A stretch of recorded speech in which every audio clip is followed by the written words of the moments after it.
but just, you get, and I don't want to make it sound like the holidays weren't amazing. They were amazing. Like, we're so blessed, and there's so many fun things we got to do over the last week and a half, and so much family time, and getting out to go to the 49er Raider game in Vegas, just incredible. So it was amazing. But also, the holidays, they're just, gosh, you get to the end of them, and you're like, I'm exhausted. It's a lot, yeah. It's a lot. It's a lot emotionally. It's a lot physically.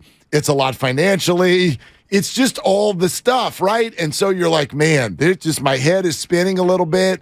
And then we're doing the fly back, like I want to get to the kids, and we're getting back, and the DeMar Hamlin thing happens, and I needed a loon smile.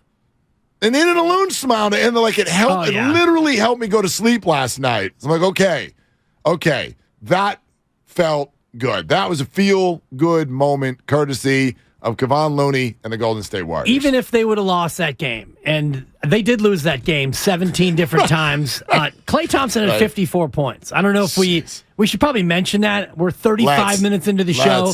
Klay goes 21 of 39 from the floor. 39 shots. That's a lot of shots. From Klay Thompson. But he had 21 of them. Shots. I mean, you'd be puking if you had that many shots. 10 of 21 from 3. Klay goes for 54. If they would have lost, Klay's back. Fine. Oh my God, Klay Thompson. But you lost to Atlanta. That would be a bummer. Wouldn't be that big of a bummer. But to have Kevon Looney win it in that fashion. DiVincenzo with a huge 3. Draymond Green with a huge 3. Listen, we have done the fingers together and the hand in the air for DiVincenzo and Spadoni. Maybe you get some Italian music, and I think we've undersold it.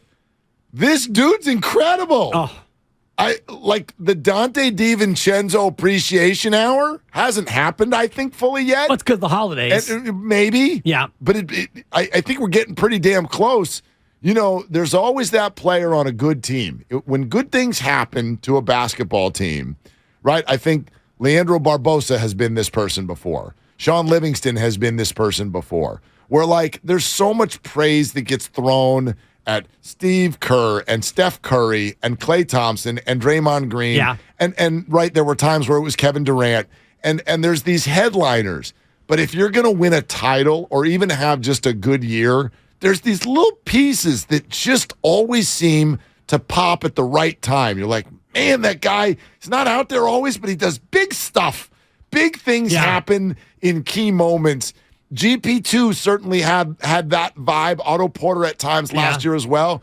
Man, DiVincenzo's that guy this year. He's starting to do things more frequently that make you say, all right, that's a piece. And as we talk about the rotation and you look at these last 5 games, 5 straight wins, no Wiggins, no Steph Curry. You look at that road trip, 1-5 on the road, and I know that I was thinking, okay, this is not going to be their year. It was more than just a bad road trip. This is a bad team on the road. And yeah, you come home, maybe you can lick wounds. With this homestand, you think maybe 5-3. You're not beating Memphis on Christmas Day. No way. The way you're playing, and you don't have Steph, and you don't have Wiggins, and now you look up and you've rattled off 5 straight. And it's not just against bottom feeders, which they have played some pretty bad teams.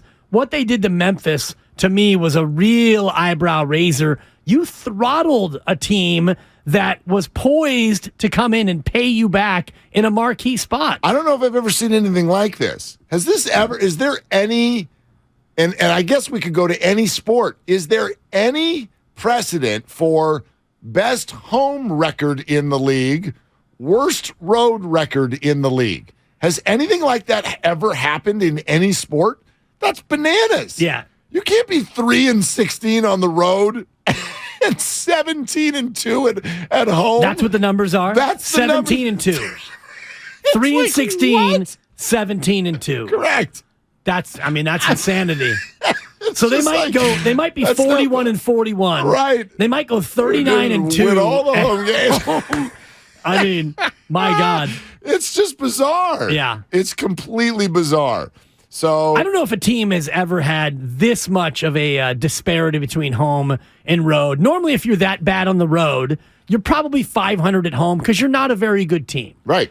But when you're this good at home, normally you're probably about 500 on the road because you're that good of a team. I mean, but what the hell? This team is 17-2, like 3-16. The analytics, 17-2. Yeah, like it's one of these things where you dive into the numbers and you're like, huh? They're almost like they have a Minnesota Vikings feel to them, except for they've got a good reason. Like they've had a bunch of their players just hurt and not available and all of this stuff. But you shouldn't be 17-2 at home with this many injured players. Right. And you shouldn't be 17-2 at home and then have a negative point differential. Yeah. You have a negative point differential, but you've won 17 of 19 games in your home building. And if you start to think about them, a bunch of them are miracles. They're miracles. Even just Portland had them dead. Yeah. Atlanta, I know they had Atlanta dead, and then Atlanta had them dead, and all of this. But it's just like there's a bunch of stuff right now that doesn't make sense, and it actually is a source of optimism for me for this team because for them to have some of these things be true, 3-16 on the road, a negative point differential, a Steph Curry major injury, Clay still not playing back-to-back. Wiggins going into a vortex of injury and illness, and who knows what else. This team has had so much get thrown at it early in the year and have all of it not go well, and to sit here today and go, still got a winning record. It's like, yeah. wait, what?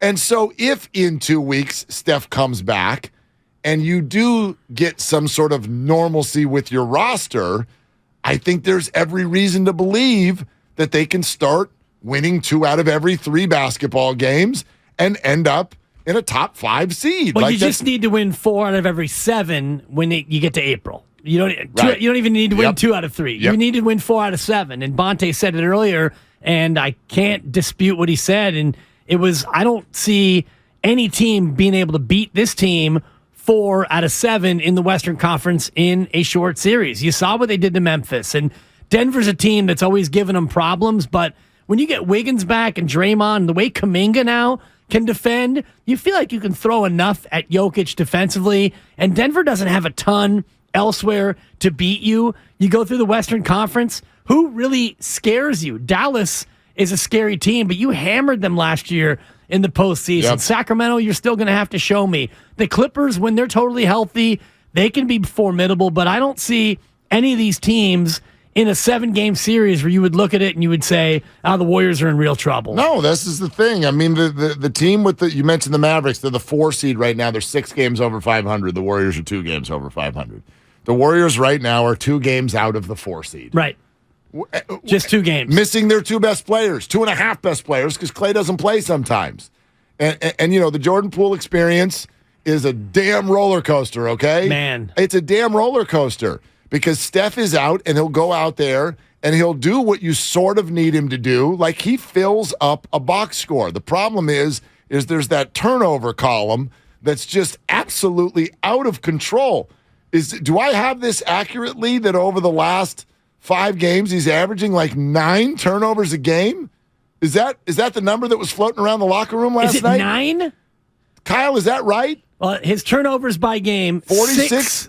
6, 7, 6, 3, 5, 7 in his last 6. Okay, what's the number? How many 15, turnovers? 28. That's 34 in his last 6, which is almost 6 a game. 5.7 a game over his last 6. Okay, that's not what I was saying, but that's a ridiculous number. That's way too high. But what would they do without his scoring during this time when Steph is out, Wiggins is out, and Clay is sometimes out? Well, last night's a great example, Mark, because he was 11 of 31. He had 28. Offensively, he made some huge shots, including a 3, I believe, in the first overtime. But 2 different possessions. One, he goes in, gets contact, and does his Trae Young floppy flail, no call turnover. Then on a subsequent possession, it might have been in single overtime, he drives in, jumps, has nowhere to go, and just drops the ball, knowing that he's about to travel. Atlanta grabs it, another turnover. I mean, he's one of those guys, and there are guys like this in sports. He's one of those guys where you'll hear people say this a lot. If you watch Warrior games with friends or whatever, this guy needs to slow down. He's just, it's too frenetic. You're moving too fast. Well, that's like telling Tyreek Hill, why don't you start running some out routes?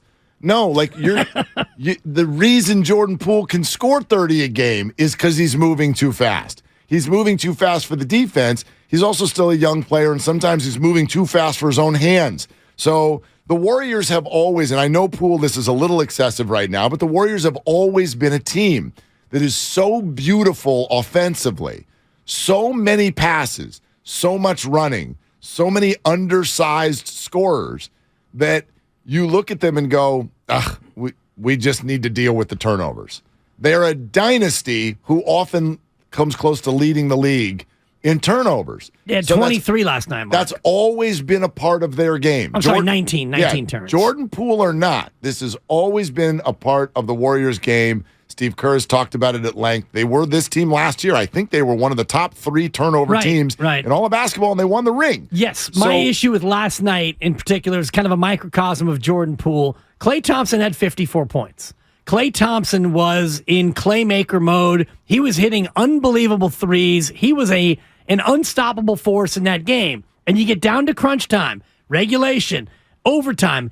Get Klay the ball. Jordan Poole is trying to go one on everybody when you've got a guy, a Hall of Famer, your teammate, who cannot be stopped right now. His lack of awareness in those moments, to me last night, was frustrating. You're 4 years in the league.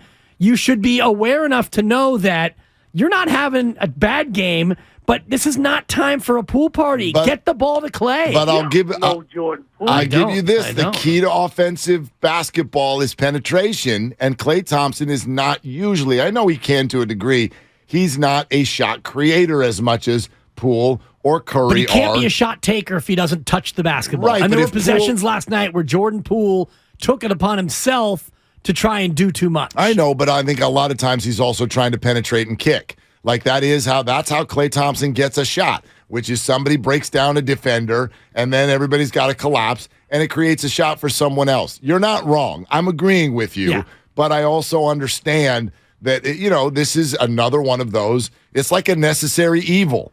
I just think all Dub Nation, you're going to have to sit with yourself, do a little meditation if you want, and be like, look, Jordan Poole's going to tick me off 4 times a game.